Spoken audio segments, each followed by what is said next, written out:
வார்த்தைகளை கேட்டு நீ எங்க இருக்கிற அட்ரஸ் தேடி விசாரித்து உன் அருகையில நான் வந்திருக்கிறேன். அல்லேலூயா. அப்ப அவருடைய சத்தம், அவருடைய முகம் நாம் பார்க்கணும் அப்படின்னா 3 ஸ்டெப் நாம மேல பார்த்தோம் இல்லையா? முதல் வாரத்துல அவரை அறிகிற அறிவு, அவரை அறிகிற அறிவிலே நாம் பெருக வேண்டும். 2வது வாரம் நாம் பார்த்து சிறுமைப்பட வேண்டும். ஆண்டவருக்காக ஏதாவது ஒரு காரியத்தை தியாகம் பண்ணணும். நம்முடைய சொகுசு, நம்முடைய அன்றாட வாழ்க்கையில நாம் இயல்பாய் செய்யக்கூடிய ஒரு காரியத்தை என்ன பண்ணணும்? அவருக்காக தியாகம் பண்ணணும், சிறுமைப்பட வேண்டும் அப்படின்னு சொல்லி நம்ம முடிவெடுத்தோம். நான் ஸ்வீட் சாப்பிட்றத நிப்பாட்டிட்டேன். 1 வாரம் ஆச்சு. அல்லேலூயா. எவ்வளவோ கம்பல் பண்ணாங்க, பிரெட் அல்வாவை அப்படியே மூஞ்சில காமிச்சாங்க. நோ அப்படின்னு சொல்லிட்டேன். அல்லேலூயா. ஆண்டவருக்காக ஒதுக்கிட்டேன், ஸ்வீட் எல்லாம் வேணாம் அப்படின்னு சொல்லி. அல்லேலூயா. வயசு ஆயிடுச்சு. அல்லேலூயா. அதனால சிறுமைப்படுத்துகிறதற்கும் அடுத்து உன் மனதை செலுத்தின முதல் நாள் துவக்கி, எதையுமே மனசு வச்சு செஞ்சாதான் அந்த வேலை உருப்படும் இல்லையா? மனசு இல்லாம ஏனோதானோன்னு செஞ்சா, கடமைக்குன்னு செஞ்சா அது நிக்காது. உலக வேலைக்கே அப்படின்னா ஆண்டவருடைய வேலையில எப்படி? அதனால உன் மனதை செலுத்தின முதல் நாள் துவக்கி உன் மனசை எப்படி செலுத்தணும், எதுல செலுத்தணும், எப்படி செலுத்தணும், அதை போன வாரம் நம்ம பார்த்தோம். இன்றைக்கு உன் வார்த்தைகள் கேட்கப்பட்டது, உன் வார்த்தைகளின் நிமித்தம் நான் வந்தேன். உன் ஜெபங்கள் கேட்கப்பட்டது, உன் ஜெபத்தின் நிமித்தமாக நான் வந்தேன் அப்படின்னு சொல்லல. உன் வார்த்தைகள் கேட்கப்பட்டது, உன் வார்த்தையின் நிமித்தம் நான் வந்தேன். அப்படி என்னதான் தானியேல் பேசிட்டார்?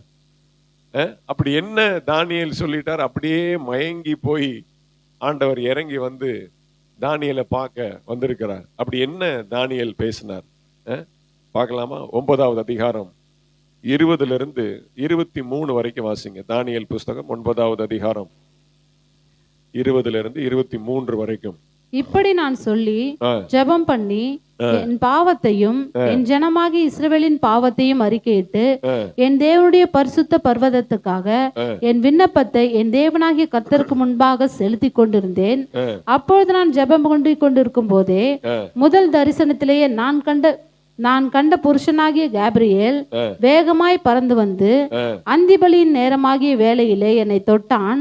அவன் எனக்கு தெளிவுண்டாக்கி என்னோட பேசி, தானியேலே, உனக்கு அறிவை உணர்த்தும்படி இப்போது புறப்பட்டு வந்தேன். நீ மிகவும் பிரியமானவன், ஆதலால் நீ வேண்டிக் கொள்ள தொடங்கின போதே கட்டளை வெளிப்பட்டது. நீ வேண்டிக் கொள்ள தொடங்கின போதே கட்டளை வெளிப்பட்டது. நான் அதை அறிவிக்க வந்தேன். இப்போது சொல்லுகிற வார்த்தையை நீ கவனித்து கேட்டு தரிசனத்தை அறிந்து கொள். அல்லேலூயா. நீ ஆண்டவருடைய சமூகத்துல வந்தது நிமித்தமாக உனக்கு எல்லாம் அங்க ரெடி ஆயிடுச்சு. நீ எல்லாம், உனக்கு என்னென்ன தேவைகள், உனக்கு என்னென்ன காரியம் தேவையோ அதெல்லாம் ஆண்டவர் ரெடியா அங்க வச்சிருக்கிறார். இது ஜஸ்ட் ஒரு அனௌன்ஸ்மெண்ட் தான். அல்லேலூயா. இதை நான் அறிவிக்கவே வந்தேன். நீ வேண்டிக் கொள்ள துவங்கின போதே, நீ என்னை நோக்கி பார்க்க துவங்கின போதே, ஜெபத்திற்காக உன் இருதயத்தை ஆயத்தப்படுத்தின போதே, அவரை சந்திக்க வேண்டும், அவருடைய முகத்தை பார்க்க வேண்டும் என்று உன்னுடைய இருதயத்தை நீ ப்ரிப்பேர் பண்ண போதே எல்லாம் அங்க ரெடி ஆயிடுச்சு. அல்லேலூயா. நம்ம தான் சமையல் பண்றதுக்கு 2 மணி நேரம் 3 மணி நேரம் ஆகும். அவர் அப்படியே ஜஸ்ட் சொடக் போட்ட மாதிரி என்ன பண்ணிடுவாரு, சுட சுட அப்பத்தையும் எங்க இருந்தா மீன் பிடிச்சிட்டு வந்தான்னு தெரியல, கரையில் என்ன பண்றாரு, அப்படி சூப்பரா ஒரு பேங்க்வெட் டின்னர், பிரேக்ஃபாஸ்ட் இல்லையா, ரெடியா வச்சிருக்கிறார். அல்லேலூயா.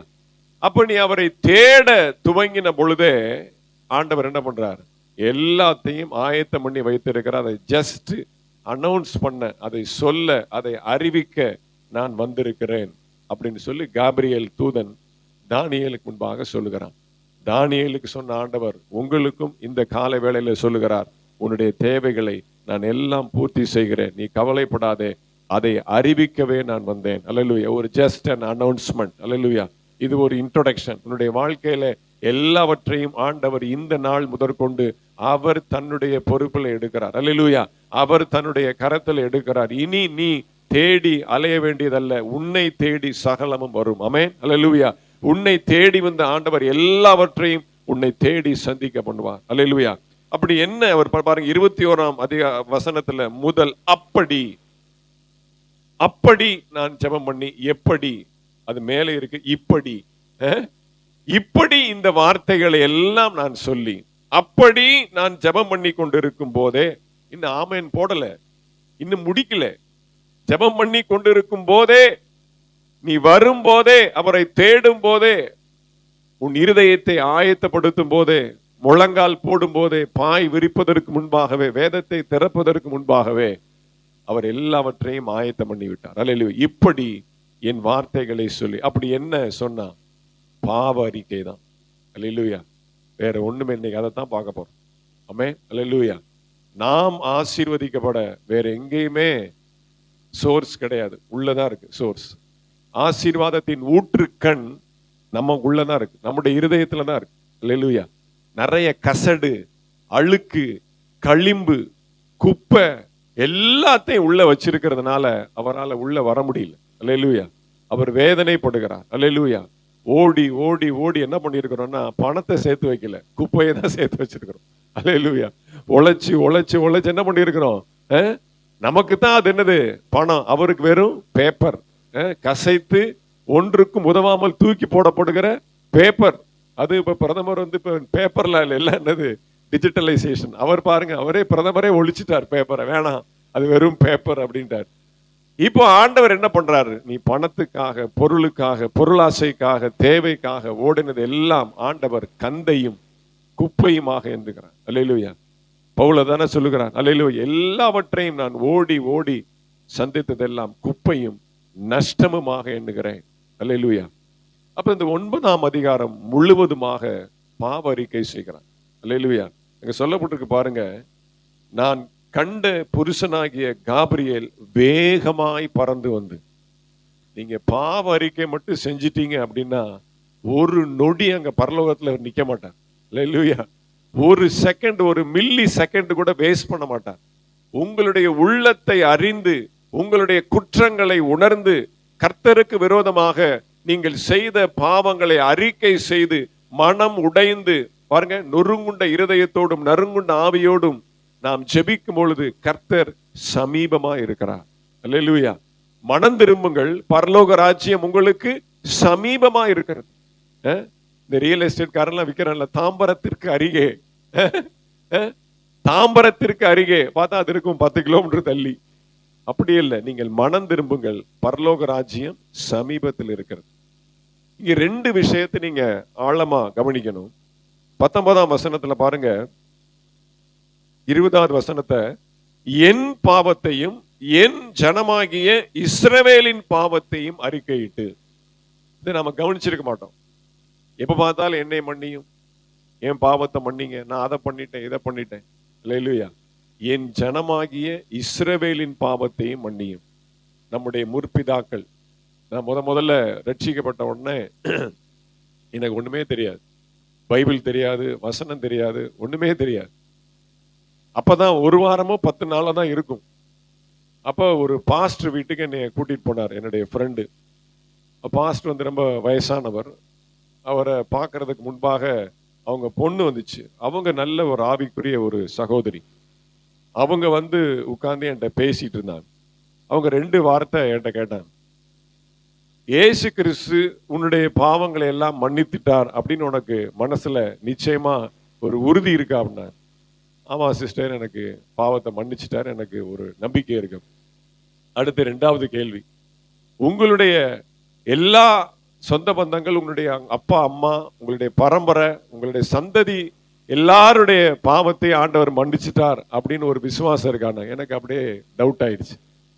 நமக்கு எப்படி அது தெரியும்? என் பாவம் எனக்கு தெரியும், நான் செஞ்ச தப்பு எனக்கு தெரியும், நான் என்னென்னலாம் அக்கிரமம் பண்ணியிருக்கிறேன், என்னென்னலாம் சேட்டை பண்ணியிருக்கிறேன், எல்லாம் எனக்கு தெரியும். அதை நான் அறிக்கை பண்ணிட்டேன், அவர் மன்னிச்சிட்டார். எனக்கு நல்லா ஞாபகம் இருக்கு, அந்த மொட்டை மாடியில போய் ரட்சிக்கப்பட்ட புதுசுல ஒரு கதறல் தான் எனக்கு இருந்துச்சு, முதல் ஜெபம். அடுத்த ஜெபத்துக்கு நான் போகும்போது அந்த சர்ச்சில் உள்ள வாலிப பசங்கள்லாம் பயந்துட்டான். ஓ, இந்த ஆள் வந்துட்டான்டா, கத்துவான் அப்படின்னு சொல்லிட்டு, சார் இன்னைக்கு ஒரு மீட்டிங் இருக்கு, நீங்க மேல மொட்டை மாடியில போய் ஜெபம் பண்ணுங்க. அன்னைக்கு நான் பாவ அறிக்கை பண்ணதான் போயிருக்கிறேன்.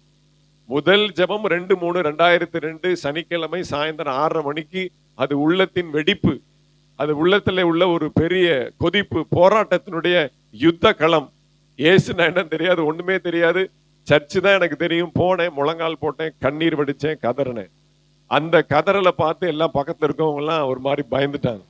அன்னைக்கு நான் ரட்சிக்கப்பட்டேன். ஒரு 2 நாள் கழிச்சு பாவ அறிக்கை செய்யணும் அப்படின்னு சொன்ன உடனே அதே மாதிரி சாயந்தரம் நான் அந்த சர்ச்சுக்குள்ள போறேன். அப்போ ஒரு பையன் வெளில வந்து, பிரதர் நீங்க மாடியில போய் ஜெபம் பண்ணுங்க, ஒரு மீட்டிங் இப்போ இருக்குது. பாத்தீங்கன்னா ஆண்டவர் பாருங்க, நான் பாவ அறிக்கை செய்ய போறேன்னு தெரிஞ்ச உடனே அந்த பாவத்தினுடைய அந்த கோரம் அவருக்கும் எனக்கும் மட்டும்தான் தெரியணும்னு சொல்லி, வேற யாரு காதுக்கும் போகக்கூடாதுன்னு சொல்லி தனியா மாடியில ராத்திரியில மொட்டை மாடியில போய் என்னை ஜெபிக்க வைத்தான். அல்லேலூயா. நாம கதறி அழுதுதான் சொல்லணும் அப்படின்னு இல்லை, எல்லாவற்றையும் அவர் அறிகிறார். ஆனா எனக்கு சொன்னவங்க என்ன பண்ணாங்க, நீங்க பாவரிக்கை செய்யணும் அப்படின்னா அந்த மொட்டை மாடியில போய் கதறி அழுது ஜெபிக்கிறேன். அப்படியே நல்ல தென்றல் காற்று, அப்படியே இரவு நேரத்தில் அப்படியே குளிர்ந்த காற்று வீசுகிறது. அப்படியே கதறி கதறி அழுகிறேன். நான் செய்த பாவங்கள் எல்லாம் அப்படியே முன்னாடி படம் மாதிரி ஓடிக்கொண்டு இருக்கு. அப்படியே கதறி அழுது ஜெபித்ததுக்கு அப்புறம் தான் எனக்கு அந்த ரட்சிப்பினுடைய அடுத்த வளர்ச்சிக்கு நான் போனேன். அதுக்கப்புறம் ஒரு வாரம் இருக்கு. அப்பதான் இந்த சந்திப்பு அந்த ஒரு பாஸ்டர் வீட்டுல நிகழுது. அப்ப எனக்கு டவுட், என்னுடைய பாவத்தை மன்னிச்சுட்டான்னு எனக்கு தெரியும். ஏன்னா அன்னைக்கு அந்த அந்த ஒரு சூழலை ஏற்படுத்தி கொடுத்தார். ஆனா ஏன் அப்பா அம்மா, என்னுடைய சொந்த பந்தம், என்னுடைய முற்பிதாக்கள், என்னுடைய சந்ததி வரலாறு, ஹிஸ்டரி, ஜியோகிராபி, அவங்க பாவத்தெல்லாம் மன்னித்தார்னு எனக்கு எப்படி தெரியும்? ஆனா தானியேல் பாருங்க, அதை கருத்தாய் செய்கிறான். ஏனென்றால் 1000 தலைமுறை மட்டும் விசாரிக்கிற தேவன் நம்முடைய தேவன். அல்லேலூயா. அப்ப 1000 தலைமுறை மட்டும், நம்மளை மட்டும் ஆண்டவர் தெரிந்து கொள்ளல, நமக்கு பின்வரும் சந்ததி ஒருவன் என்னை ஏற்றுக்கொண்டால் அவனை 1000 தலைமுறை மட்டும் நான் அவனை விசாரிப்பேன். அப்ப அதுக்கு ஒரு கண்டிஷன் என்ன அப்படின்னா, அவர் 1000 தலைமுறை நம்மை விசாரிக்கணும். அப்படின்னா 1000 தலைமுறை முன்னாடி செஞ்ச பாவத்துக்கெல்லாம் நாம தான் என்ன பண்ணணும், உத்தரவாதம் எடுத்து கேரண்டி எடுத்து, ஆண்டவரே என்னை மன்னியும். இப்ப ஏன் பரம்பரை பரம்பரையா சந்ததி சந்ததியா சில பில்லி சூனியங்கள், பாவங்கள், சில விதமான ஒரு குடும்பத்துல தொடர்ந்து நடக்குது அப்படின்னா அதுதான் காரணம். அப்ப நீங்க ஆண்டவர் சமூகத்துல முதல்ல வந்திருக்கிறதுனால ஆண்டவரை நீங்கள் தெரிந்து கொண்டு அந்த பொறுப்பை ஆண்டவர் உங்களுக்கு கொடுக்கிறார். அல்லேலூயா. தானியேல் மேல் விழுந்த மிகப்பெரிய பொறுப்பு, எஸ்ராவின் மேல், நெகேமியாவின் மேல், தானியேல் மேல் விழுந்த மிகப்பெரிய பொறுப்பு என்னன்னா, இஸ்ரவேல் ஜனங்களுக்காக, அவர்களுடைய பாவங்களுக்காக தேவ சமூகத்துல மன்றாடி கதறி அழுது அறிக்கை செய்து ஜெபிக்கணும். அல்லேலூயா. அப்ப இன்னைக்கு அது ஒரு பொருத்தனையா எடுங்க. ஆமென். அல்லேலூயா. உங்கள் குடும்பம் ஆசீர்வதிக்கப்படணும். உங்கள் குடும்பத்துல காணப்படுகிற தரித்திரம், உங்கள் குடும்பத்துல காணப்படுகிற பிரச்சனைகள், போராட்டங்கள் தீரணும் அப்படின்னா உங்கள் பாவம் மட்டும் மன்னிக்கப்பட்டால் போதாது. உங்கள் பரம்பரையில எத்தனையோ பேர் தெரியாம அறியாம செஞ்சிருப்பாங்க. அல்லேலூயா. எங்க தாத்தா எல்லாம் சொல்லியிருக்கிறாரு, கல்யாணமாகாத கன்னி பெண்களை உயிரோட குழியில இறக்கி இருக்கிறாங்க. ராஜா வந்து கூப்பிடுவான் அப்படின்னு சொல்லி என்ன பண்ணிருக்கிறாங்க, எங்களுடைய முற்பிதாக்கள், எங்க சரித்திரத்துல எங்க தாத்தா சொல்லியிருக்கிறார், ராஜா கூப்பிட்டா நம்ம குடும்பத்திலிருந்து யாரும் போகக்கூடாது, தீட்டு போட்டுரும் அப்படின்னு சொல்லி உயிரோட நிறைய கன்னி பெண்களை குழி தோண்டி புதைச்சிருக்கிறாங்க. அப்ப அதெல்லாம் பாவம் இல்லையா? இல்லையா? அதெல்லாம் நம்மளை பிடிக்கும் இல்ல. நன்மை தொடரும்னா பாவமும் தொடரும். அப்ப அந்த பாவத்திற்காக உத்தரவாதம் எடுக்கிறது யார்? நீங்களும் நானும். அப்ப தானியேல் அதை ரொம்ப கருத்தாக கவனித்து, அந்த 9ஆம் அதிகாரம் நீங்க பொறுமையா வாசிச்சு பாருங்க. முற்பிதாக்கள் செய்த பாவங்களை எல்லாம் ஒவ்வொன்றா, நாங்கள் இப்படி நடப்பித்தோம், இப்படி பாவங்களை செய்தோம், இப்படி ஆகாமிய கூடாரத்துல இருந்தோம், இப்படி துன்மார்க்கமா இருந்தோம், தேவனுடைய இருந்தோம் சொல்லி சொல்லி சொல்லி சொல்லி கதறி அழுது ஜெபத்தை முடிக்கும் பொழுது வேகமாய் காபிரியல் புறப்படுகிறார். அல்லேலூயா. அப்படி இன்னைக்கு பாவ அறிக்கை செய்து நாம் ஜெபிக்க கற்றுக்கொள்ள வேண்டும். அல்லேலூயா. கர்த்தருக்கு ஸ்தோத்திரம். பாவ அறிக்கை செய்யறதுன்னா ஆண்டவருக்கு ரொம்ப பிடிக்கும். அவர் உடனே இறங்கிறார். உடனே எப்பேற்பட்ட கொடிய பாவியாக இருந்தாலும், எப்பேற்பட்ட துன்மார்க்கனா இருந்தாலும், அவன் தன்னுடைய இருதயத்தை உடைத்து ஆண்டவர் சமூகத்துல அவன் ஜெபிக்க ஆயத்தமாயிட்டா அப்படின்னா உடனே அவர் இறங்கிறார். கொஞ்சம் கூட அவன் செய்த பாவத்தை பார்ப்பதே இல்லை. அவனுடைய பின் நாட்களை அவர் திரும்பி பார்ப்பதே இல்லை. கிழக்குக்கும் மேற்குக்கும் எவ்வளவாய் தூரமோ அவ்வளவாய் அவனுடைய பாவங்களை அவர் எரிகிறார். அல்லேலூயா. உன் பாவங்களை நான் நினையாதிருப்பேன் அப்படின்னு சொல்லுகிறார். அல்லேலூயா. அவ்வளவாய் ஆண்டவர் நம்மை நேசிக்கிறவர். பாவ அறிக்கை செய்கிறது அப்படின்னா ஆண்டவருக்கு பிரெட் அல்வா சாப்பிடுற மாதிரி. அல்லேலூயா. அப்படி அவருக்கு பிடிக்கும். அதான் சொல்றாரு, பிரியமானவன். பிரியமானவன் அந்த வார்த்தை ஏன் வருது? பிரியமான என் தானியேலே வேகமா ஏன் இறங்கி வருகிறார்? பிரியமானவனே அப்படின்னு ஏன் சொல்றார் அப்படின்னா, பாவ அறிக்கை செய்ததுனால அவனுடைய பாவத்தை மட்டுமல்லாமல் தன்னுடைய சொந்த ஜனங்களுடைய பாவத்திற்கும் உத்தரவாதம் எடுத்து தேவ சமூகத்திலே மன்னிப்பு கேட்டபடினாலே பிரியமானவன், பாவி என்றவன் பிரியமானவனாக மாறிவிடுகிறான். அல்லேலூயா, கர்த்தருக்கு ஸ்தோத்திரம். இப்ப 3 நாம் பிரிக்கணும். நினைக்கிறோம்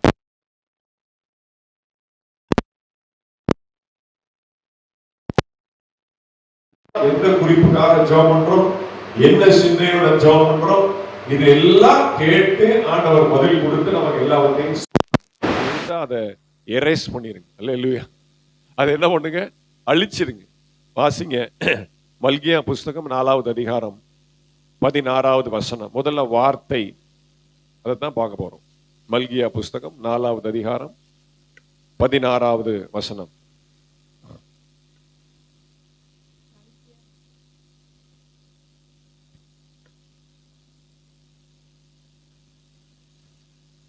சாரி 3:16. சாரி, மல்கியா 3:16. அப்பொழுது கர்த்தருக்கு பயந்தவர்கள் ஒருவரோடு ஒருவர் பேசிக் கொள்வார்கள். கர்த்தர் கவனித்து கேட்பார். கர்த்தருக்கு பயந்தவர்களுக்காகவும் அவருடைய நாமத்தை தியானிக்கிறவர்களுக்காகவும் ஞாபக புஸ்தகம் ஒன்று அவருக்கு முன்பாக எழுதப்பட்டிருக்கிறது. கர்த்தருக்கு பயந்தவர்கள் ஒருவரோடு ஒருவர் பேசிக் கொள்வார்கள். கர்த்தர் கவனித்து கேட்பார். ஜெபத்தை மட்டும் ஆண்டவர் கவனித்து கேட்க மாட்டார். நீங்க வாயை திறந்து பேசுற எல்லா வார்த்தையுமே ஆண்டவர் கேட்பார். சனியனே, நாயே, பிசாசே, குரங்கு பேசுறோமா இல்லையா, அதெல்லாம் மேல ரெக்கார்ட் ஆகும். அல்லேலூயா. இனிமேல் சொல்லுவீங்களா, டிஏ போடா வாடா, அம்மா சொல்றேன் அப்படி, ஏய். சில பேர் புருஷனே சொல்றாங்க, ஏய் உட்கார் போடா அப்படிங்கிறாங்க. அல்லேலூயா, அல்லேலூயா. இதெல்லாம் என்னது, நீங்களாம் தேவ பிள்ளைகளா, ரட்சிக்கப்பட்டவங்களா, கர்த்தருக்கு பயந்தவர்களா? புருஷன் முன்னாடி இருக்கும்போது பேசினா வீட்டுல இல்லைன்னா எப்படி பேசுவீங்க? அந்த மனுஷன் இருக்கான் பாரு, என் ராஜு கரெக்டா வந்தோன்னு சொல்லு, அப்பா அம்மா அந்த மாதிரி சொல்லிச்சு, ஏய் வாங்கடா வந்து உட்கார்ந்து சாப்பிடுங்கடா. என்னை தானே கூப்பிட்ட, அப்பாவையும் சேர்த்து கூப்பிடுற. எல்லாம் அவனே ரெக்கார்ட் பண்றான்னா அப்ப அவர் ரெக்கார்ட் பண்ண மாட்டாரா? அல்லேலூயா. வாயிலிருந்து புறப்படுகிற ஒவ்வொரு வார்த்தையும் அங்கே ஞாபக புஸ்தகத்துல பதிவு செய்யப்படுகிறது. இதெல்லாம் பேசிட்டு அசிங்கமா, தூஷணமா, அவதூறா, வாடா போடா, அப்படி இப்படி, அம்மாவை திட்டுறது, சொந்த பந்தத்தை திட்டுறது, எல்லாரையும் திட்டிட்டு, ஆண்டவரே நான் இப்பொழுது ஜெபத்துல வந்து உட்காருகிறேன், என்னை மன்னியும், சொல்றதெல்லாம் சொல்லிட்டு, பேசுறதெல்லாம் பேசிட்டு, திட்டுறதெல்லாம் திட்டிட்டு, வசைப்பாடுறதெல்லாம் பாடிட்டு, அவர் என்ன ஹவுஸ் கீப்பிங்கா? அவர் என்ன கிளீன் பண்றது அவர் வேலை? எல்லாம் கொட்ட வேண்டிய குப்பையெல்லாம் கொட்டிட வேண்டியது.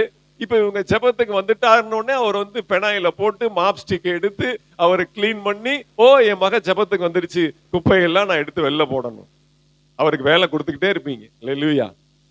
வாசிங்க மத்தேயு புஸ்தகம் 12வது அதிகாரம் 36வது வசனம். மத்தேயு 12:36. மனுஷர் பேசும் வீணான வார்த்தைகள் யாவையும் குறித்து, மனுஷர் பேசும் வீணான வார்த்தைகளை குறித்து, யாவையும் குறித்து நியாய தீர்ப்பு நாளிலே கணக்கு ஒப்புவிக்க வேண்டும். நியாய தீர்ப்பு நாளிலே கணக்கு ஒப்புவிக்கப்படும். அல்லேலூயா. நம்ம ஹவுஸ் கீப்பிங் பண்றவங்க எல்லாம் என்ன பண்ணுவாங்க, குப்பையெல்லாம் எடுத்து போட்டு எரிச்சு சாம்பலாக்கி துவம்சம் பண்ணிடுவாங்க. ஆனா அவர் அப்படி இல்லை. நீங்க பேசுற எல்லா வீணான வார்த்தையும் சேர்த்து வைப்பார். நீங்க நினைச்சிட்டு இருக்க, ஆண்டவரே என் கண்ணீரை மாத்திரம் நீர் துருத்தியிலே சேர்த்து வையும். கண்ணீரை மட்டும் சேர்த்து வைக்கணுமா? நீங்க போடுற குப்பையெல்லாம் சேர்த்து வைக்க கூடாது. இல்ல, ரெண்டையும் தான் சேர்த்து வைக்கிறார். மனுஷர் பேசும் வீணான வார்த்தைகளை குறித்து நியாய தீர்ப்பு நாளில அவருக்கு முன்பாக கணக்கு ஒப்புவிக்கப்பட வேண்டும். நான் இதுல சேர்த்திருக்கிறேன். அல்லேலூயா. இத்தனாம் தேதி இந்த நேரம், இந்த நேரத்துல நீ இவங்களை இப்படி பேசின, நியாய தீர்ப்பு நாளில கணக்கு ஒப்புவிக்கப்பட வேண்டும். அல்லேலூயா. அவருக்கு இந்த ஹவுஸ் கீப்பிங் வேலையை தயவு செய்து கொடுக்காதீங்க. ஹவுஸ் கீப்பிங் வேலை என்ன? வீடு கூட்டுற வேலை, வீடு மொழுகிற வேலை, டாய்லெட் கிளீன் பண்ற வேலை. அல்லேலூயா. குப்பையெல்லாம் அள்ளி போட்டு போட்டு போட்டு தகாத வார்த்தைகளை சொல்லி, தூஷணமான வார்த்தைகளை சொல்லி, பிறருடைய மனதை காயப்படுத்தி, பிறருடைய மனதை எல்லாம் அப்படியே குற்றப்படுத்தி, எல்லா கேலியான கிண்டலான வார்த்தைகள் எல்லாம் சொல்லி சொல்லி சொல்லி, எங்கேயாவது ஏசுனாரு ஜாலியா பேசியிருக்கிறாரா? எங்கேயாவது கிண்டலா பேசியிருக்கிறாரா? நாங்களும் கொஞ்சம் ஜாலியா, நல்லா தெரிஞ்சுக்கோங்க, அன்பு என்பது விளையாடி ஜாலியா அப்படியே ஒரு சுவராசியமா அது அல்ல. அன்பு என்பது கீழ்ப்படிதல். அன்புனா என்னன்னா அவருடைய சத்தத்திற்கு, அவருடைய வார்த்தைக்கு கீழ்ப்படுதல். டிசிப்ளின் அன்பு. நீங்க அன்புக்கு வேற ஒரு லேபிள் போட்டு வச்சிருக்கிறீங்க.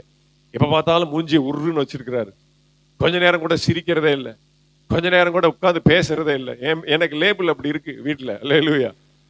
நான் அன்பே இல்லாதவன். கீழ்ப்படியணும், கரெக்டா பொருளை சரியா மெயின்டைன் பண்ணணும், எல்லாம் வீட்டுல எல்லாம் ஒழுங்கா இருக்கணும். அதுதான் அன்பு. அல்லேலூயா. அப்போ அவருக்கு பாருங்க எல்லா வேலையும் கொடுத்துட்டு அவரே டயர்டா போய் உட்கார்ந்து அப்புறம் நீங்க சொல்ற ஜெபத்தை அவர் எப்ப கேட்பார்? குப்பையை கிளீன் பண்றதுக்கே அவருக்கு நேரம் போயிடும். அல்லேலூயா.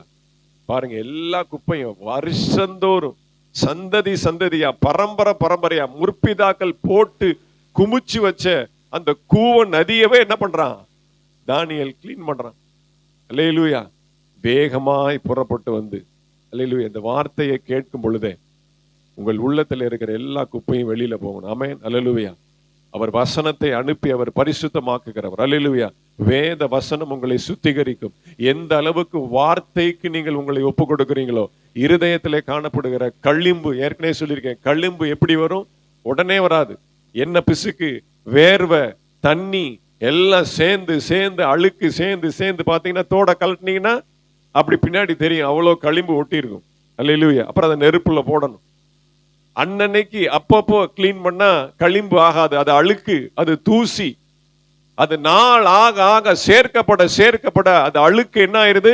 களிம்பாக மாறிவிடும். அப்ப அதற்குரிய ப்ராசஸ் தனி, அதை கிளீன் பண்ணக்கூடிய ப்ராசஸ் தனி.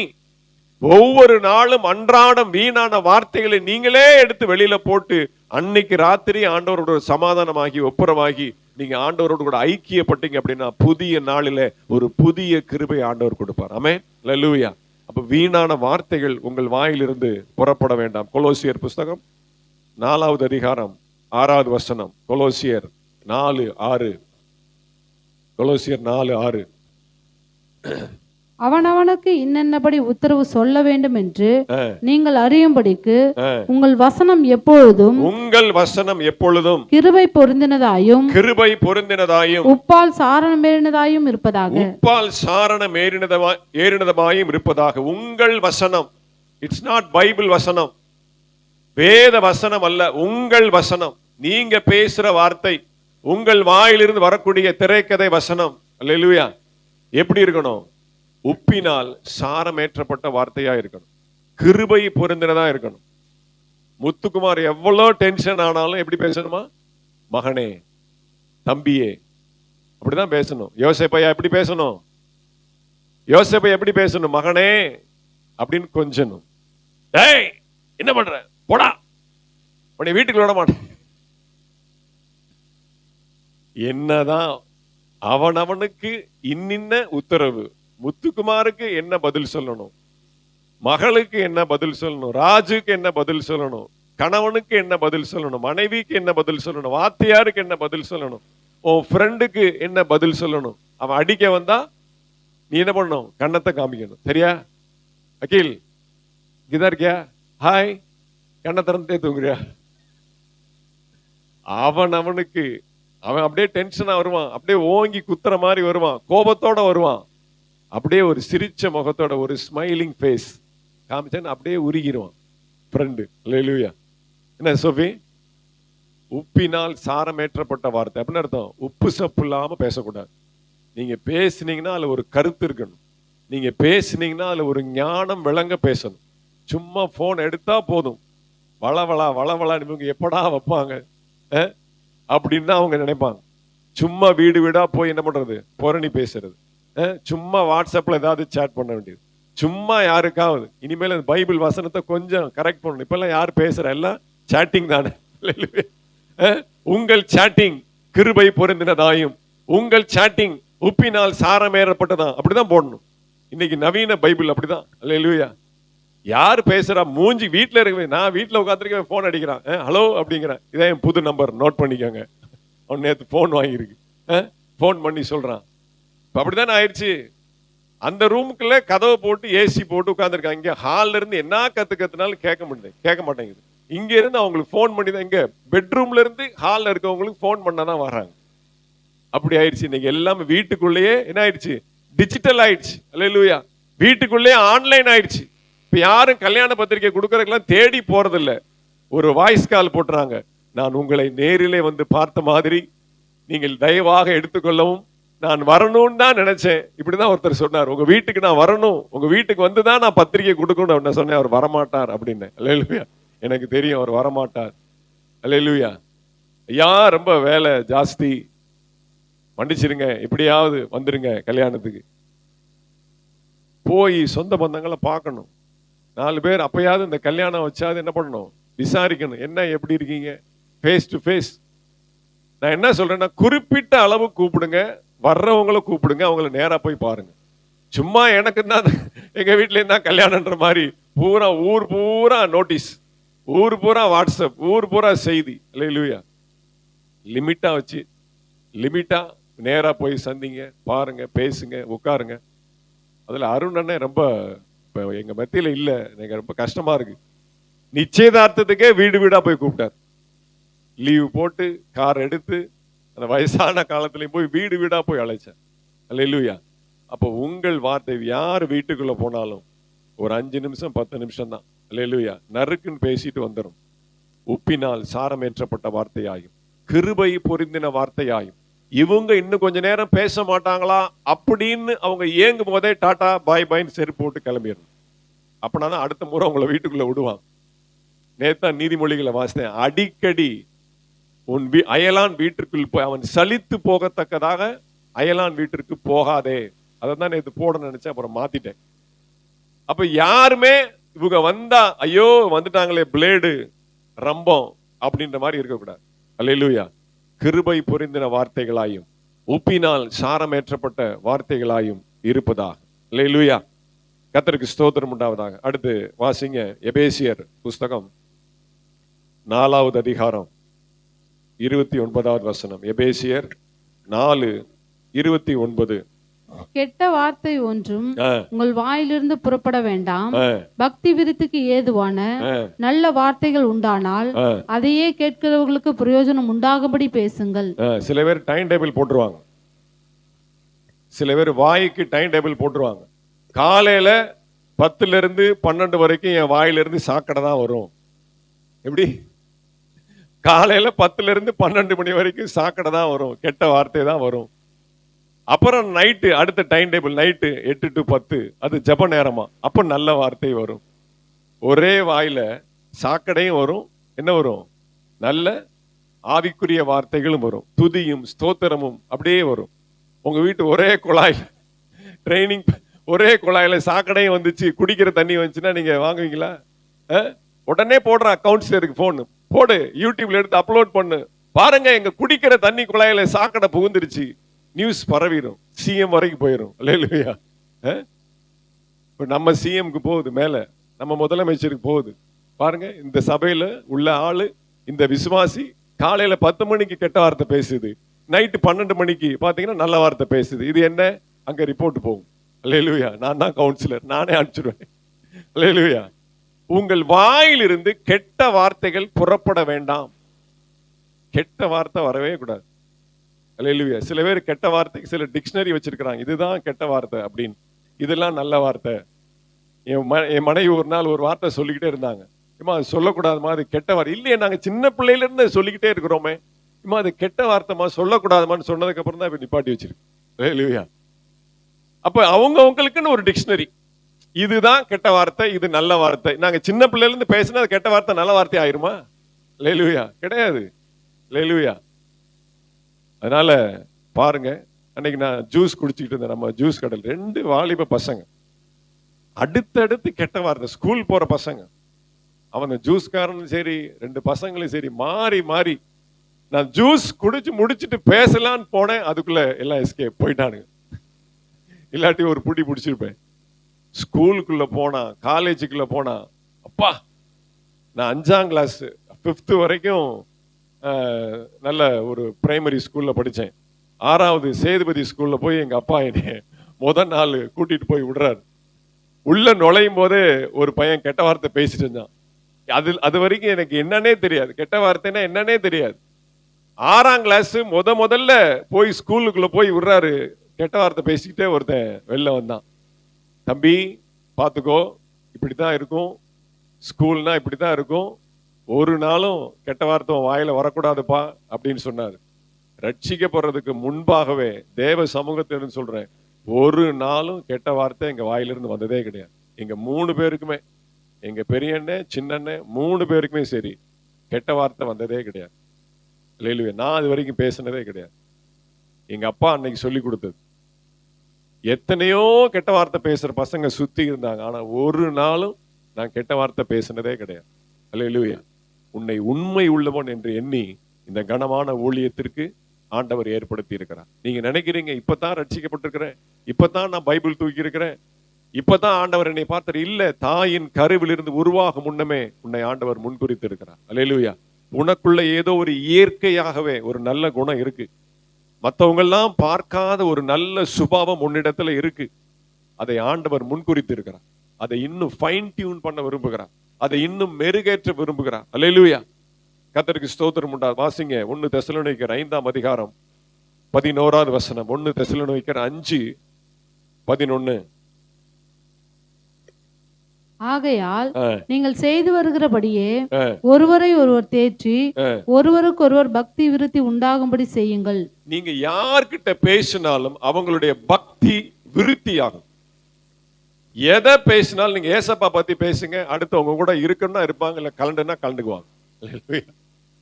நல்ல ஃப்ரெண்ட்ஷிப் நீங்க மெயின்டைன் பண்ணணும் அப்படின்னா ஒரு சிம்பிள் ஃபார்முலா சொல்றேன். 10 வார்த்தை பேசும்போது 2 வார்த்தை இயேசு பத்தி பேசுங்க. அதுக்கப்புறம் நல்ல ஃப்ரெண்டுன்னா அவங்களோட ஒட்டுவாங்க, இல்லாட்டி உங்களோட ஒட்ட மாட்டாங்க. அப்படி ஒட்டாத ஆள் தேவையில்லை. அதை தான் இந்த தெசலோனிக்கர் 5ல் சொல்லப்பட்டிருக்கு. அல்லேலூயா. அப்படிப்பட்டவர்களை விட்டு விலகுங்கள். அவங்களாம் வர்றப்போ பார்த்துக்கலாம். பக்தி விருத்திக்கு ஏதுவான வார்த்தைகளை சொல்லுங்கள். அடுத்து 14 வாசிங்க. அதிலே 14. மேலும் சகோதரரே, நாங்கள் உங்களுக்கு போதிக்கிறது என்னவென்றால், ஒழுங்கில்லாதவைகளுக்கு புத்தி சொல்லுங்கள், திடனற்றவர்களை தேற்றுங்கள், பலவீனரை தாங்குங்கள், எல்லாரிடத்திலும் நீடிய சாந்தமாயிருங்கள். இந்த பகுதி தான் ரொம்ப முக்கியம். நாம் ஒருத்தட்ட பேசணும் அப்படின்னா அவங்க தேற்றப்படுறத உணரணும். என் கூட வேலை பார்க்கறான் ஒரு பையன், நான் காசு வேணுமான்னு கேட்பேன், என்கிட்ட இருக்காது. அவன் ஒரு பிரச்சனையில இருப்பான், ஏய் காசு வேணுமாடா அப்படிமே, இல்ல 2 வார்த்தை நின்று பேசுவேன், இது போதும் சார் அப்படிமா. அல்லேலூயா. நம்ம பேசுறதே அவங்களுக்கு என்னன்னா கோடிக்கணக்கில் கொடுத்த மாதிரி. அப்படிப்பட்ட கிருபை வேணும் ஆண்டவரே அப்படின்னு சொல்லி ஜெபம் பண்ணுங்க. தேற்றுகிறது, பலப்படுத்துகிறது, ஆதரவு கொடுக்கிறது, அரவணைக்கிறது, அன்பின் வார்த்தைகள், ஊக்கப்படுத்துகிற வார்த்தைகள், ஊன்ற கட்டுகிற வார்த்தைகள், திருப்திப்படுத்துகிற வார்த்தைகள், பலப்படுத்துகிற வார்த்தைகள், அல்லேலூயா, ஸ்திரப்படுத்துகிற வார்த்தைகள் உங்கள் வாயிலிருந்து வரணும். அல்லேலூயா. பக்தி விருத்திக்கு ஏதுவான வார்த்தை. எல்லாரிடத்திலும் பக்தியா பேசினா நம்மளை முத்திர குத்தி நம்ம பக்கத்திலே வரமாட்டாங்க. அப்ப ஜெனரல் மாரல் சயின்ஸ் அப்படி இருக்கு. அல்லேலூயா. நல்ல ஊக்கப்படுத்தணும், நம்பிக்கை கொடுக்கணும். Don't give up. ஏண்டா வாழ்றேன் இருக்கு அப்படின்னா எனக்கு போன் போடுவான், ஒரு 2 வார்த்தை பேசணும்னு தைரியமாயிரும். அப்படிதான் இருக்கு இன்னைக்கு வரைக்கும். அவன் நிலைமை அப்படிதான் இருக்கு, கைவிடப்பட்ட நிலைமை. அவ்வளவு வேதனையோடு கண்ணீரோடு இருக்கிறான். ஆனால் உங்கள்ட்ட பேசினா எனக்கு திருப்தியா இருக்கு சார் அப்படிமா. தேற்றுங்கள், தூக்கி விடுங்க. அதுக்கு தான் ஆண்டவர் உங்களை தெரிந்து கொண்டு இருக்கிறார். தேவ சமூகத்தில் அவங்களுக்காக ஜெபம் பண்ணுங்க. அப்ப வார்த்தை அப்படிங்கறத நம்ம பார்த்துருக்கிறோம், முதல் ஸ்டெப். அப்ப நான் ஜெபிக்க போகும்போது மட்டும்தான் என் வார்த்தை அப்படியே ஜோடனையா, எதுகை முனையா, அப்படியே நேர்த்தியா, அப்படியே செந்தமிழ்ல இல்ல, அது தவறு. எல்லாத்தையும் ஆண்டவர் பார்க்கிறார், எல்லாவற்றையும் அவர் கவனித்து கேட்கிறார். நீ பேசுகிற ஒவ்வொரு வார்த்தையும், 3rd எப்படி பேசுற, குடும்பத்தில் எப்படி பேசுற, வேலை ஸ்தலத்தில் எப்படி பேசுற, எல்லாவற்றையும் அவர் கவனித்து கேட்கிறார். அல்லேலூயா. அப்ப அத முதல்ல இதெல்லாம் வெளிப்புறம், ஜெபத்திற்கு போவதற்கு முன்பாக இதெல்லாம் அவுட்டர் பவுண்டரி, அதை நான் சொல்லி கொடுக்குறேன் உங்களுக்கு. அதெல்லாம் நீங்க என்ன பண்ணணும், இன்றையிலிருந்து ஒரு கவனத்துக்குள்ள கொண்டு வாங்க. பேசுற ஒவ்வொரு வார்த்தையிலும் கவனம் தேவை. அல்லேலூயா. அடுத்த 2வது ஸ்டெப் அதான் பாவ அறிக்கை. அல்லேலூயா. வாசிங்க 1 ராஜாக்கள் புஸ்தகம் 21வது அதிகாரம் 29. 1 ராஜாக்கள் 21:29. அடிக்கடி நாம வாசிக்கிற வசனம் இது. ஆகாப் எனக்கு முன்பாக ஆ, தன்னை தாழ்த்தினதை கண்டாயாம். ஆ, அவன் எனக்கு முன்பாக ஆ, தன்னை தாழ்த்துகிறபடியினால் ஆ, நான் அவன் நாட்களில் அந்த பொல்லாப்பை வரப்பண்ணாமல் ஆ. அவன் குமாரன் நாட்களில் அதை அவன் வீட்டின் மேல் வரப்பண்ணுவேன் என்றார். பாருங்க, ஆகாப் மாதிரி ஒரு மோசமான ராஜா கிடையவே கிடையாது. அங்க மேல 25, 26 நீங்க வாசிச்சு பாருங்க. தன் மனைவியாகிய எசபேல் தூண்டி விட்டபடியே கர்த்தரின் பார்வைக்கு பொல்லாப்பானதை செய்ய தன்னை விற்று போட்ட ஆகாபை போல் ஒருவனும் இல்லை. பொண்டாட்டி பேச்சை கேட்டுட்டு துன்மார்க்கத்தின் மேல் துன்மார்க்கம், விக்கிரக ஆராதனை, மகா மோசமான காரியத்தில் ஈடுபட்டதை போல அவனுக்கு முன்னும் இல்லை, அவனுக்கு பின்னும் இல்லை. அப்படிப்பட்ட ஒரு சர்டிபிகேட். அல்லேலூயா. அவன் மரித்து போனக்கு அப்புறமும் ரீகால் ஆகிக்கிட்டே இருக்கும். ஆகாபை போல, இஸ்ரவேலை பாவம் செய்யப்படின எரோபியாமை போல, ஆகாபை போல ஆகாபுடைய பாவத்தை விட்டு விலகாதிருந்தான்.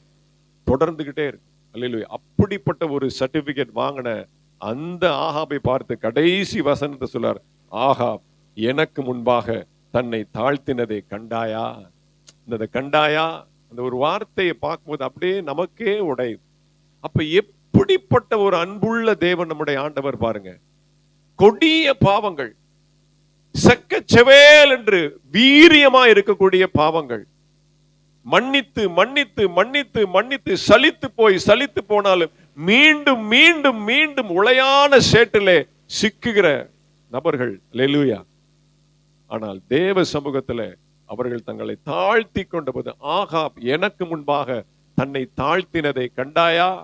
யாரு? வாத்தியார் எலியா பெரம்ப வச்சு நிக்கிறார். வெளுன்னு வெளுத்திருக்கிறார் ஆகாப. வாத்தியார் அடிக்கிறதுக்கு கம்போட இருக்கிறார். ஹெட்மாஸ்டர் சொல்றாரு, அவன் எனக்கு முன்பாக தன்னை தாழ்த்தினதை கண்டாயா. விட்டா அடி அடிச்சிருவான் எலியா. ஆனா நோ, பெரம்பை கீழே போடு.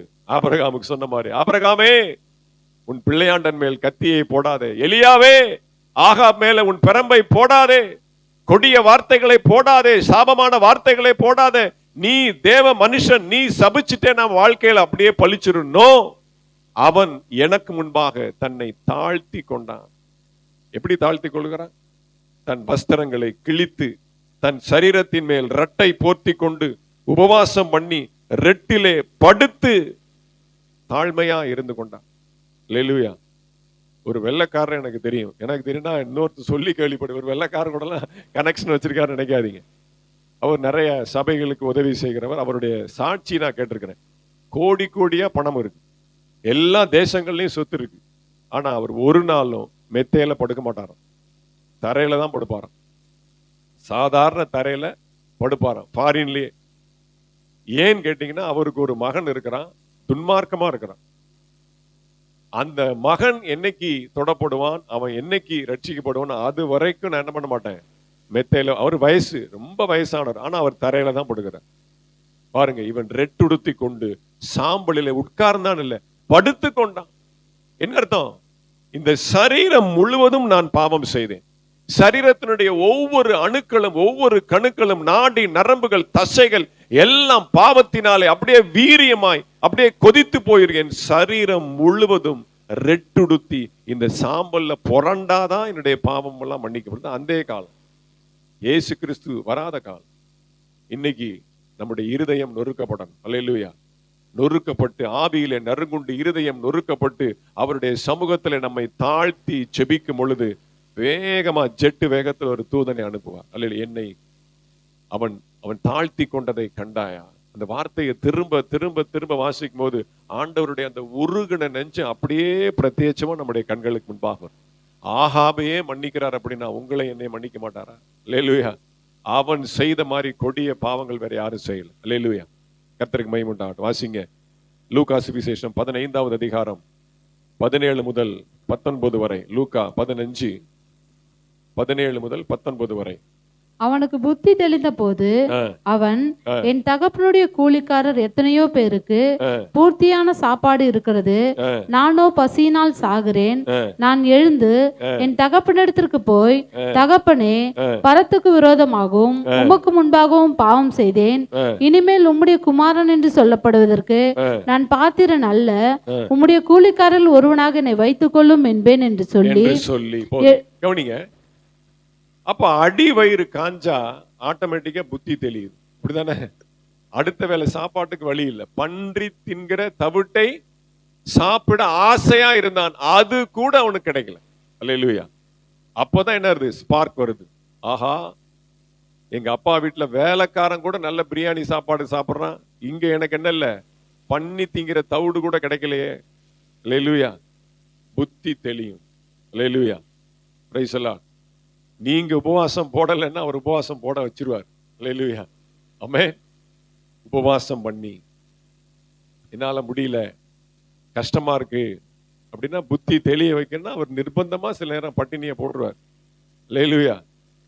சாப்பாடு இருக்காத வீட்டுல, இல்லாட்டி சாப்பிட முடியாம பண்ணிடுவார். அல்லேலூயா. புத்தி தெளிந்த போது அப்ப எல்லாவற்றையும் இழந்தான். தகப்பனுடைய எல்லா ஆஸ்தி இழந்தான். முத்துக்குமார் உனக்குதான். அல்லேலூயா. அப்பா அம்மாவுடைய சம்பாத்தியத்துல, அப்பா அம்மாவுடைய சொகுசுல இன்னைக்கு இருக்கிற. அல்லேலூயா. ஒரு நாள் புத்தி தெளியும். ஆமென். அல்லேலூயா. 80 வயசாயும் இருக்கிறார்னா உனக்காக தான் இருக்கிறார். அல்லேலூயா. இன்னைக்கு ஆரோக்கியமா இருக்கிறார்னா மகனுக்காக தான் இருக்கிறார். அல்லேலூயா.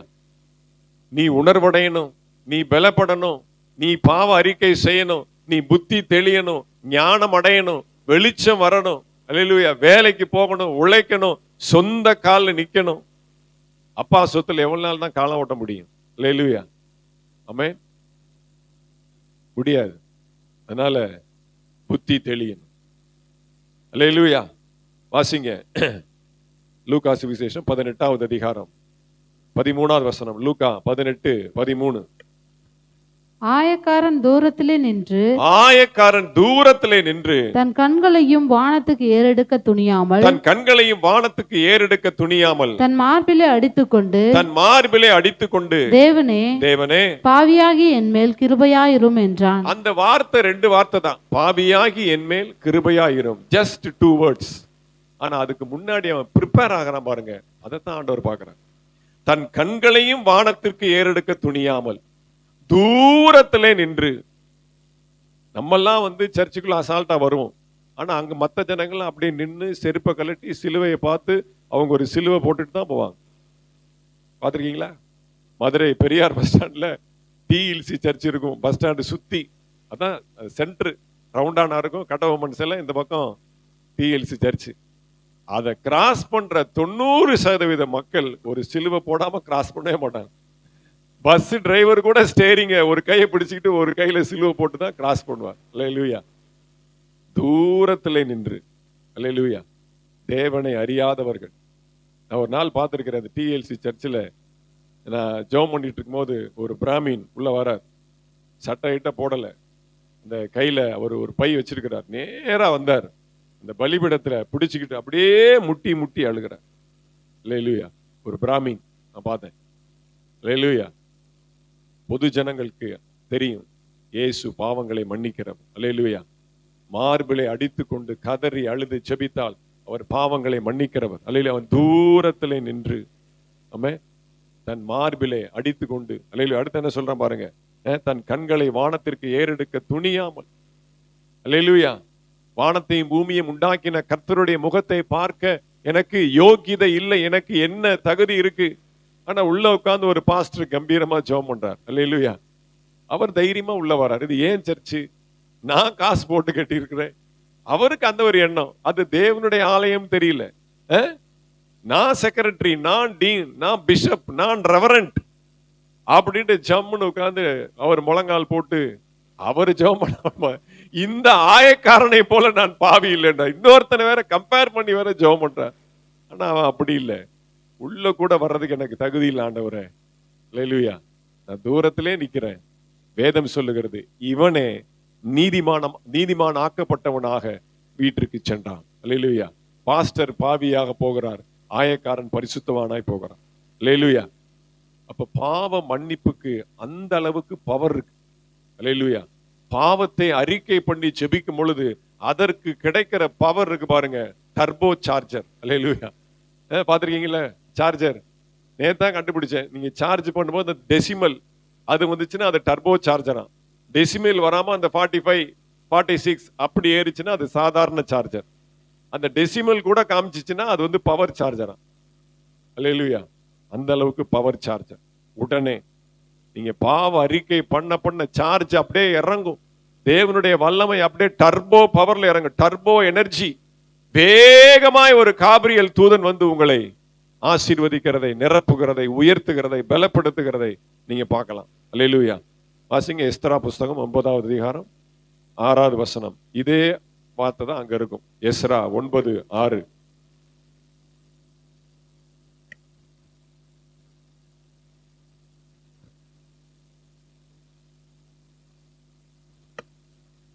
என் தேவனே, நான் என் முகத்தை என் தேவனாகிய உமக்கு முன்பாக ஏறெடுக்க வெட்கி கலங்குகிறேன். எங்கள் அக்கிரமங்கள் எங்கள் தலைக்கு மேலாக பெருகிற்று, எங்கள் குற்றம் வானபரிந்தும் வளர்ந்து போயிற்று. வானத்திற்கு கண்களை ஏறெடுக்க துணியாமல், அதான பார்த்தோம், உம்மை தரிசிக்க முடியாமல் மார்பிலை அடித்துக் கொண்டு அந்த ஆயக்காரன் கதறுகிறான். அந்த பாஸ்டர் பண்ணதை இங்க இவர் அப்படியே ரிப்பீட் பண்ணாம இவர் பாவ அறிக்கை செய்கிறார். எஸ்ரா வேத பாரகன். அல்லேலூயா. பாருங்க, நெகேமியா, தானியேல், எஸ்ரா இவங்கெல்லாம் எடுத்துக்கொண்ட பொறுப்பு என்னன்னா மிகப்பெரிய பொறுப்பு. அல்லேலூயா. ஒரு நாள் எங்க பாஸ்டர்கிட்ட போய் நான் ஜெபம் பண்ண போயிருந்தேன். அன்னைக்கு ஏதோ ஒரு தப்பு பண்ணியிருக்கிறேன். என்னுடைய மனசாட்சி என்னை உறுத்தி கொண்டிருந்தது. அப்போ நான் பாஸ்டர்கிட்ட போய் அதை சொல்லி நான் ஜெபம் பண்ணேன். அப்போ முடியாம இருந்தார். ஏதோ காய்ச்சலோ இல்லை ஏதோ அதிகமான இருமல் அப்படி இருந்துச்சு.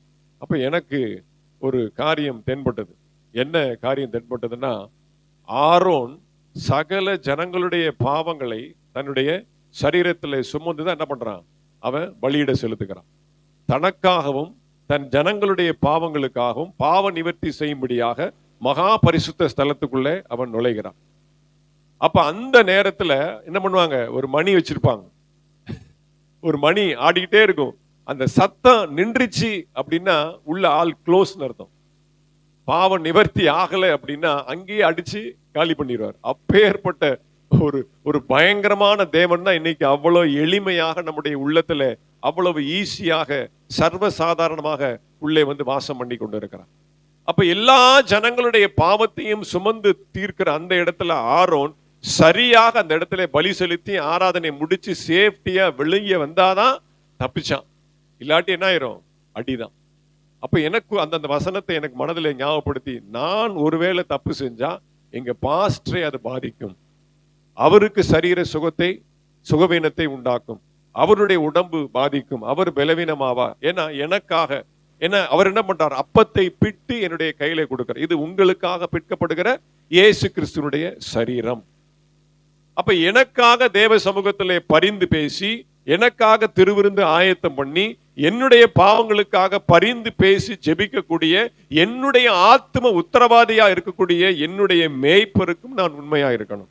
நான் பாவம் செய்தால் எனக்காக பரிந்து பேசுகிற அவருக்கு பலவீனம் உண்டாகும். அல்லேலூயா. நான் பலவீனப்பட்டா நீங்க தான் காரணம். அல்லேலூயா. இது ஒரு மறைவான ஒரு சத்தியம். ஆமென். அல்லேலூயா. ஏனென்றால் நாம் எல்லாம் ஒரே சரீரமாக இருக்கிறோம். நாம் ஒரே சபையாக இருக்கிறோம். அல்லேலூயா. உங்களுக்கு ஒரு பக்கம் பிரச்சனை அப்படின்னா எனக்கு இங்க வலிக்கும்.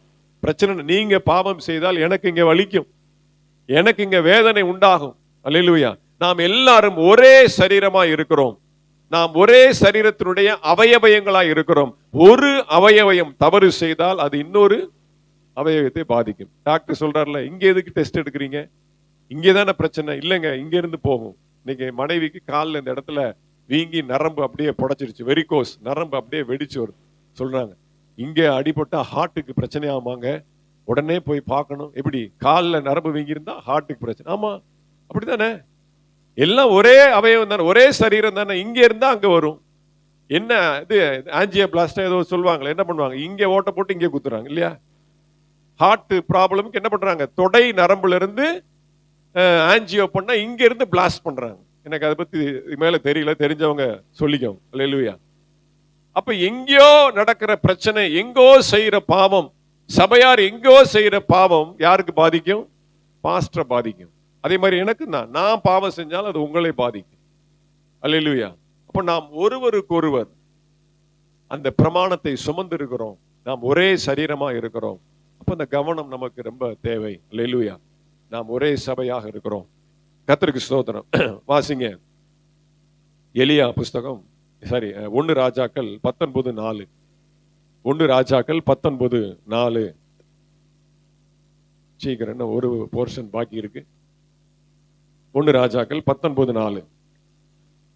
அவன் வனாந்தரத்தில் ஒரு நாள் பிரயாணம் போய் ஒரு சூறை செடியின் கீழ் உட்கார்ந்து தான் சாக வேண்டும் என்று கோரி, போதும் கர்த்தாவே, போதும் கர்த்தாவே, என் ஆத்மாவை எடுத்துக்கொள்ளும், என் ஆத்மாவை எடுத்துக்கொள்ளும், நான் என் பிதாக்களை பார்க்கிலும் நல்லவன், நான் என் பிதாக்களை பார்க்கிலும் நல்லவன் இல்லை என்று சொல்லி.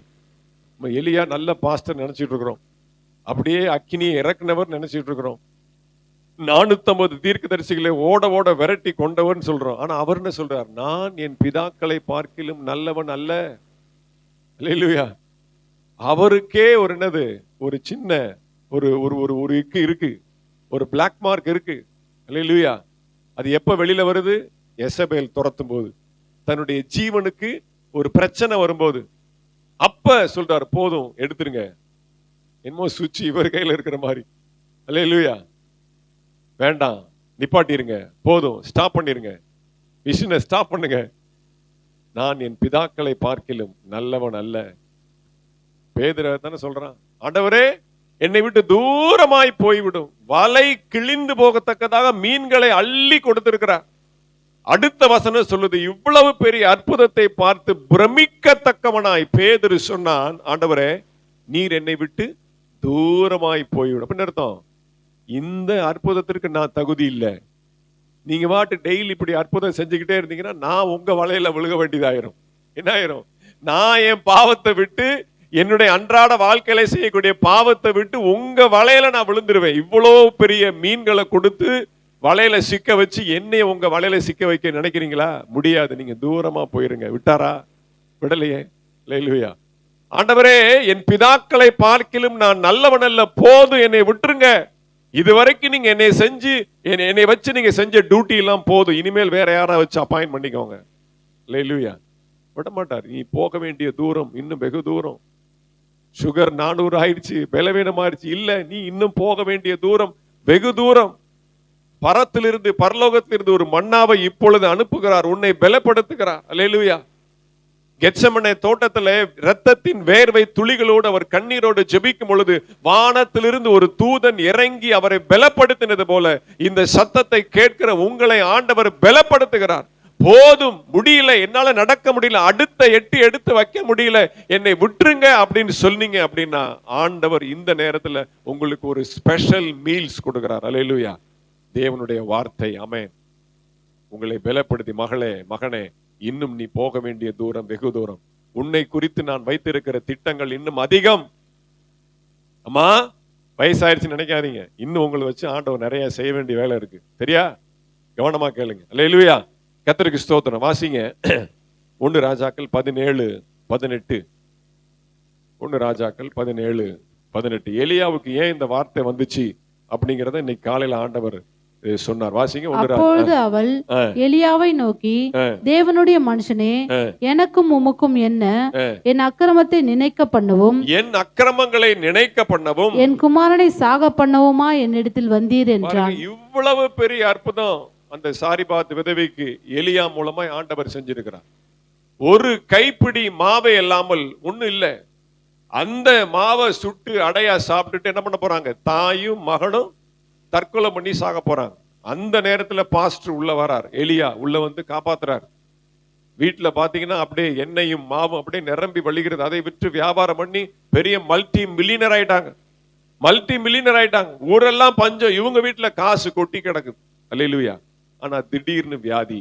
நல்லா போயிட்டு இருக்கு லைஃப், நல்லா ஸ்மூத்தா போயிட்டு இருக்கு, நல்லா பிசினஸ் அமோகமா போயிட்டு இருக்கு, நல்லா எல்லாம் அப்படியே செழிப்பா போயிட்டு இருக்கு. ஆர்டர் மேல ஆர்டர் வருது, இன்கம் அப்படியே நிறைய வருது. ஆனால் திடீர்னு ஒரு சடன் பிரேக், ஒரு பிரேக்கிங் நியூஸ். அப்படிதானே போடுறான் டிவியில.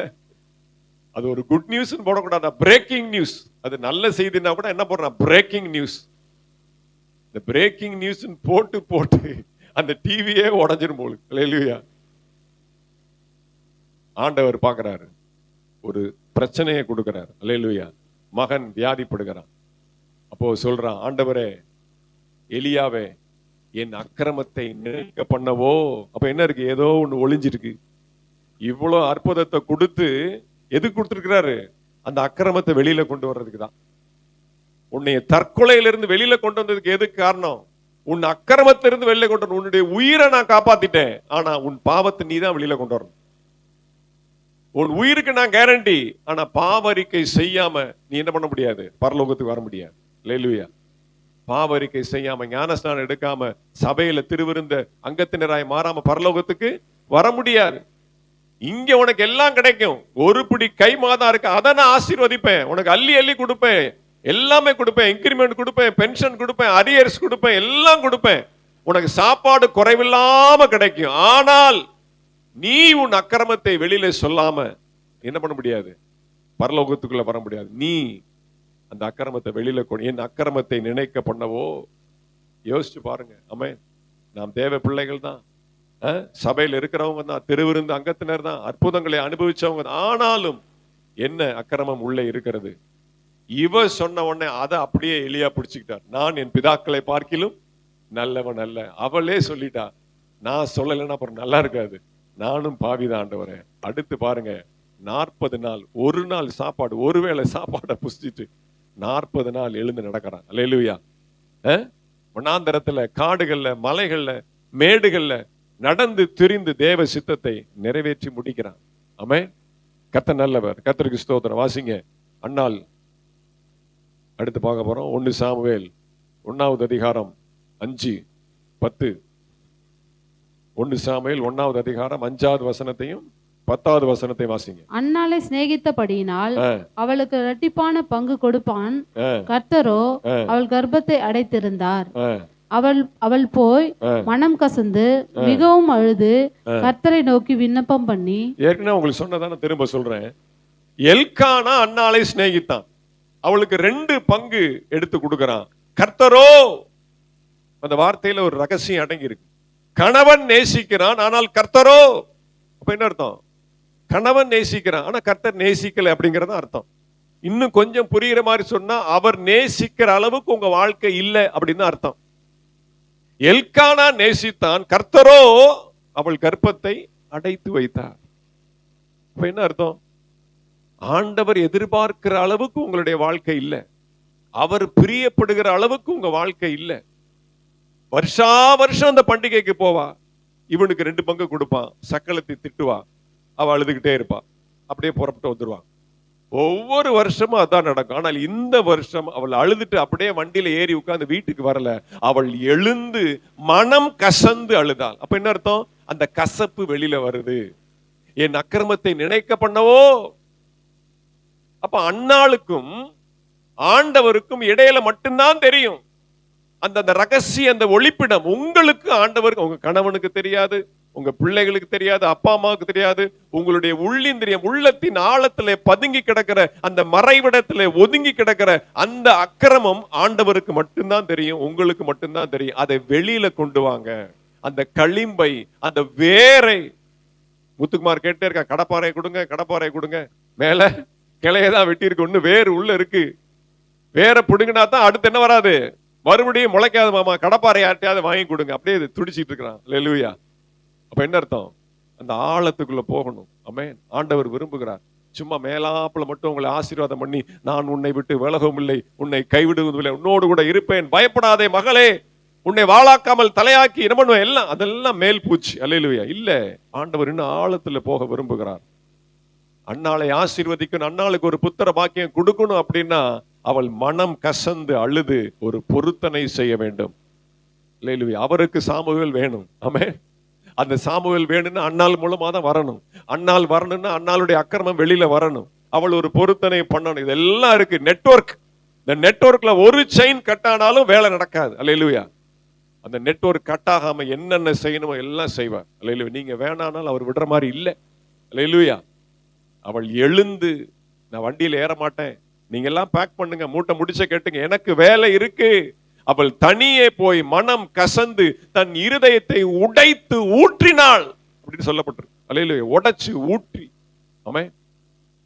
பரிமள தைலத்தை உடைத்து அவளுடைய பாதத்துல ஊற்றினாள் இந்த வேசியான ஸ்திரீ. அல்லேலூயா. உடைத்து ஊற்றினாள். பார்த்தா உன் ஜெபம் கேட்கப்பட்டது. வாசிங்க மத்தேயு புஸ்தகம் 26:75. மத்தேயு 26:75. அப்பொழுது பேதுரு சேவல் கூவுகிறதுக்கு முன்னே நீ என்னை 3 தடவை மறுதலிப்பாய் என்று இயேசு தன்னிடத்தில் சொன்ன வார்த்தையை நினைத்து கொண்டு வெளியே போய் மனம் கசந்து அழுதான். வெளியே போய் மனம் கசந்து அழுதான். அண்ணால் மனம் கசந்து அழுதாள். அப்படியே மனசு குத்தப்படணும். அப்படின்னா அந்த கசப்பான வேர் வெளியில வரும். யாதொரு கசப்பான வேர் முளைத்து எழும்பி அநேகரை கலக்கம் உண்டாக்காதபடிக்கு. வாஸ்தவமா இல்லையா? அப்ப அந்த கசப்பு வெளியில வரணும். அப்படின்னா உங்களுடைய ஜென்ம அந்த பாவங்கள் எல்லாம் மன்னிக்கப்படும். 1000 தலைமுறை வரைக்கும் உங்களுடைய சந்ததி ஆண்டவர் ஆசீர்வதிக்கணும். அப்படின்னா உங்களுடைய இருதயத்திலே காணப்படுகிற கசப்பு வெளியில வரணும். எலியாவுக்கு வந்துச்சு, சாரிபாத் பதவிக்கு வந்துச்சு, அன்னாளுக்கு வந்துச்சு. ஆமென். இதெல்லாம் மறைமுகமாக இருக்கு.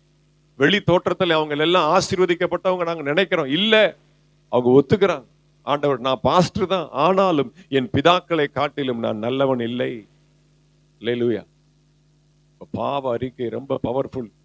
முதல்ல வார்த்தை, இரண்டாவது பாவ அறிக்கை, அடுத்து ஜெபம் கேட்கப்பட்டது. டைம் ஆயிடுச்சு, நான் சொல்லி முடிச்சிடுறேன். நீங்க வசனங்களை மட்டும் நோட் பண்ணுங்க. ஜெபம் கேட்கப்பட்டது, அது ரொம்ப எளிமையானது. அதுக்கு ப்ரிப்பேர் ஆகிறது தான் ரொம்ப நம்ம பிரயாசப்படணும். அல்லேலூயா. 2 நாளாகமத்தின் புஸ்தகம் 7:14. நான் தெரிந்து கொண்ட என்னுடைய ஜனங்கள் தங்களை தாழ்த்தி ஒப்பு கொடுக்கும் பொழுது உங்களுடைய ஜெபங்களை எல்லாம் நான் கேட்கிறேன் அப்படிங்கிறாரு. ரூத் புஸ்தகம் 2:12. டைம் இல்லை, நான் உங்களை சிரமப்படுத்த விரும்பல. நான் பாயிண்ட்ஸ் இருக்கு அப்படிங்கிறதுக்காக உங்களை உட்கார வைக்க நான் விரும்புகல. நீங்க குறிப்பு எடுக்கிறதுக்காக நான் சொல்லுகிறேன். ரூத் 2:12. உன் வேண்டுதல் கேட்கப்பட்டது. போவாஸ் சொல்லுகிறான். ரூத் தன்னை தாழ்த்தி கொண்டதினால, மோவாப் தேசத்தை விரும்பாமல் நகோமியை ஏற்றுக்கொண்டு பெத்லகேமுக்கு வருவதற்கு தன்னை ஒப்பு கொடுத்தபடினாலே போவாஸ் சொல்லுகிறான், உன் வேண்டுதல் கேட்கப்பட்டது. அடுத்து 1 சாமுவேல் 1:17. அன்னாள் மனம் கசந்து அழுதபடினாலே ஏலி சொல்லுகிறான், நீ சமாதானத்தோட போ, இஸ்ரவேல் தேவனாகிய கர்த்தர் உன் விண்ணப்பத்தை கேட்பாராக அப்படின்னு சொல்றான். அடுத்து இது ஒண்ணு மட்டும் நான் உங்களுக்கு சொல்ல விரும்புகிறேன். லூக்கா புஸ்தகம் 1வது அதிகாரம் 13வது வசனம். அது ரொம்ப முக்கியம். இதை கொஞ்சம் நான் விலைக்கு சொல்லிவிட்டு நான் ஜெபித்து முடிக்கிறேன். அல்லேலூயா. லூக்கா 1:13. தூதன் அவனை நோக்கி, சகரியாவே பயப்படாதே, உன் வேண்டுதல் கேட்கப்பட்டது. உன் மனைவியாக எலிசபெத்து உனக்கு ஒரு குமாரனை பெறுவாள், அவனுக்கு யோவான் என்று பெயரிடுவாயாக. அப்ப சகரியாவே நீ பயப்படாதே, உன் வேண்டுதல் கேட்கப்பட்டது, உன் ஜெபம் கேட்கப்பட்டது. எப்போ? கிழவனா இருக்கும்போது. எலிசபெத்துக்கும் சகரியாவுக்கும் பிள்ளை இல்லை. எலிசபெத் மலடியா இருந்தால் அப்படின்னு சொல்லப்பட்டிருக்கு 6வது வசனத்துல. ஆனா அவங்க பாருங்க, அவர்கள் இருவரும் கர்த்தரிட்ட சகல கற்பனைகளின்படியையும் நியமங்களின்படியும் குற்றமற்றவர்களாய் நடந்து தேவனுக்கு முன்பாக நீதி உள்ளவர்களாய் இருந்தார்கள். எந்த குற்றமும் செய்யல, எந்த பாவமும் செய்யல. அவங்க பாஸ்டர் ஃபேமிலி. ஆனா அவங்களுக்கு என்ன இல்லை? பிள்ளை இல்லை. அடுத்த ஊழியம், அடுத்த வாரிசு, அந்த ஊழியத்தை செய்வதற்கு அடுத்த குழந்தை இல்லை. இப்ப நீங்க நல்லா யோசித்து பாருங்க. குழந்தை வேணும், குழந்தை வேணும்னு எத்தனை வருஷம் ஜெபம் பண்ணியிருப்பாங்க? ஒரு 30 வயசுல அவங்களுக்கு கல்யாணம் ஆயிட்டுன்னு வச்சுக்கோங்களேன். மிஞ்சி போனா ஒரு 50 வயசு வரைக்கும் ஜெபம் பண்ணியிருப்பாங்களா? 50 வயசு வரைக்கும், இல்ல ஒரு 60 வயசு வரைக்கும். அதுக்கப்புறம் என்ன ஆயிரும்? டல் ஆயிரும். அவ்வளவுதான், வயசாயிருச்சு, இனி ஒன்னும் வாய்ப்பு இல்லை அப்படின்னு என்ன பண்ணிடுவாங்க? ஜெபத்தை நிறுத்திடுவாங்க. ஆனா சொல்றான் அந்த லூக்கா வாசிங்க 18வது வசனம் வாசிங்க. 18.